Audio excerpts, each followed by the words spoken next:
حضرت ابو ہریرہ رضی اللہ تعالیٰ عنہ فرماتے ہیں کہ ایک دن میں رسول اللہ صلی اللہ علیہ وسلم کے ہمراہ اس حالت میں باہر نکلا کہ آپ کا ہاتھ مبارک میرے ہاتھ میں تھا اور میرا ہاتھ آپ کے ہاتھ میں تھا۔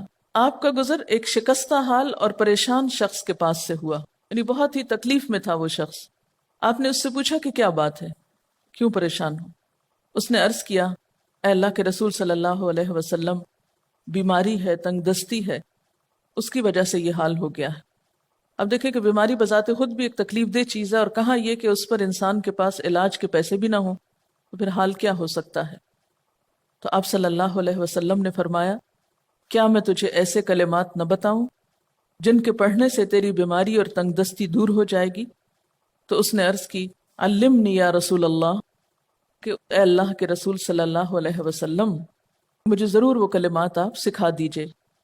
تو آپ نے فرمایا کہ یہ دعا پڑھا کرو، توکلت علی الحی الذی لا يموت، الحمد للہ الذی لم يتخذ ولدا ولم یکن له شریک فی الملک ولم یکن له ولی من الذل وکبرہ تکبیرا۔ ترجمہ کیا ہے؟ میرا بھروسہ اس ذات پر ہے جو زندہ ہے، اسے کبھی موت نہیں آئے گی۔ تمام تعریفیں اسی اللہ تعالیٰ کے لیے ہیں جس نے کسی کو اپنا بیٹا نہیں بنایا، اس کی بادشاہی میں نہ کوئی شریک ہے اور نہ کوئی عاجزی کی وجہ سے اس کا مددگار ہے، اور اس کی خوب بڑائی بیان کرو، وَكَبِّرْهُ تَكْبِيرًا۔ اس شخص نے اس وظیفے کو یا اس ذکر کو اپنا معمول بنا لیا، تو کہتے ہیں کہ اس شخص کی بیماری جاتی رہی، غربت جاتی رہی، اور اس کی بجائے اس کو خوشحالی نصیب ہوئی۔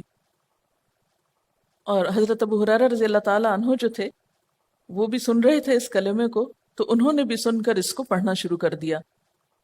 تو جب آپ صلی اللہ علیہ وسلم نے ان سے پوچھا کہ تمہارا حال بہت اچھا ہو رہا ہے، تو کہنے لگے کہ لم ازل اقول الکلمات التی علمتنی، کہ میں مسلسل وہ کلمات پڑھتا ہوں جو آپ نے مجھ کو سکھائے ہیں۔